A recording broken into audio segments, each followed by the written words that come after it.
My company is New Energy Corporation and I'm the Business Development Manager. I'm based out of Sydney and we are a Western Australian company. We are looking at building waste-to-energy facilities initially in Western Australia, and we've got 2 projects of significant scale. And my role is to look at the east coast of Australia and develop these projects as well. We're focusing a wide range of waste streams, and the project up in Port Hedland, up in the northwest of Australia, is going to be taking household waste, municipal solid waste, construction and demolition waste, small businesses, commercial operators. A lot of tyres in the, as you can imagine from the mining industry, there's tyres, conveyor belts, plus timber sleepers. There's reported to be over 100,000 timber sleepers that are treated with creosote.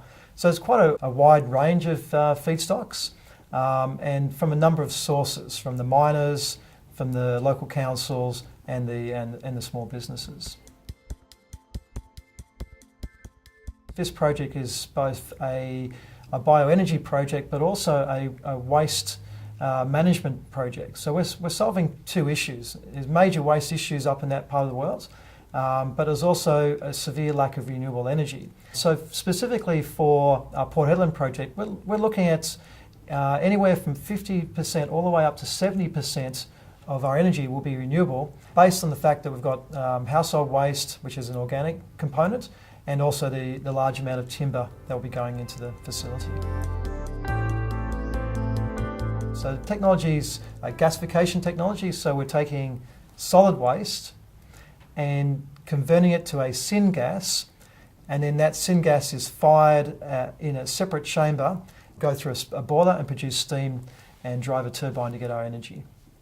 Yeah, so New Energy acquired the Australian and New Zealand licence for the NTEC technology.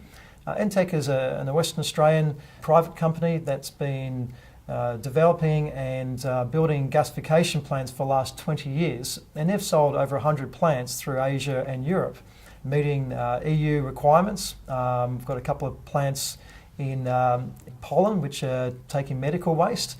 And we've got a wide range of feedstocks through Asia, in Taiwan, Singapore, Malaysia. It's taking anything from MSW to pharmaceutical waste, liquid wastes, even e-waste in Korea. The conditions for investment in thermal technologies in Australia have never been particularly strong, particularly because landfill has been such a cheap disposal option. But over the last 5 to 10 years, there's been an increasing realisation from governments that there is an environmental impact. So a levy has been put on in many cases to show that there's a true cost to landfill disposal. So the regulatory conditions are also changing. So technologies like the NTEC technology, the gasification technology, is more acceptable in Australia. It's a very difficult landscape to get a project up.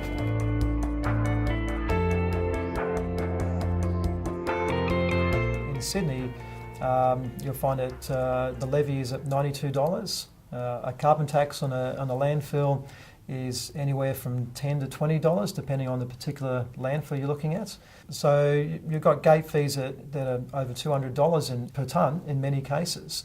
Other states are not as high as that, but they're moving over $100 a tonne. So you're really starting to get the commercial drivers that make this conducive. The other issue is that for these kind of facilities, you've got a gate fee, but you also got an energy offtake.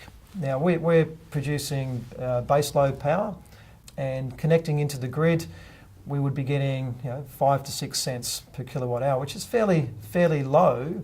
When you think that as a homeowner, you'd be probably paying 25 cents a kilowatt hour for your power. So the ideal situation for us is to co-locate these next to an energy user, which we're looking at. A plant up in Port Hedland is using the steam will be used in the next door manganese processing facility. So we've got an extra use for that power over there as well as the electricity.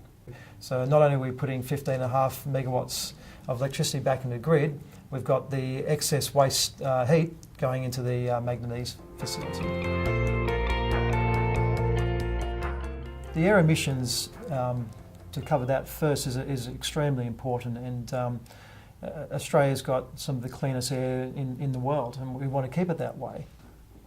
What's important is to demystify the fact that waste to energy facilities are polluters, and we've got the big stack, and we've got ugly gases coming out of it. And in reality, in most cases, the background, our emissions are better than background emissions. And when you compare our emissions to other fuel sources, fossil fuel sources, their limits are up here. Our limits are down here.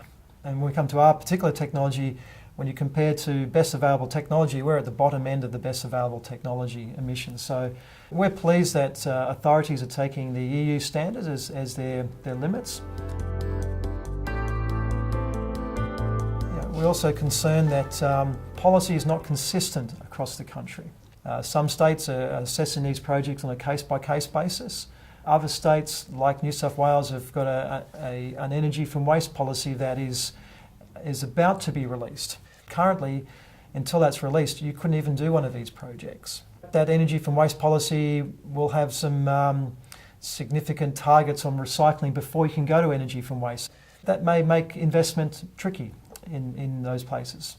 And then there's other instruments that states are using, like levies, that are not consistent across the country. And you've got Queensland, who's just recently repealed or in the process of repealing the levy, which means that you've got a vast differential that drives waste companies in Sydney to send their waste to Queensland rather than recycling and energy recovery. We're getting close to 500,000 tonnes of waste that will be going across the border in the coming months.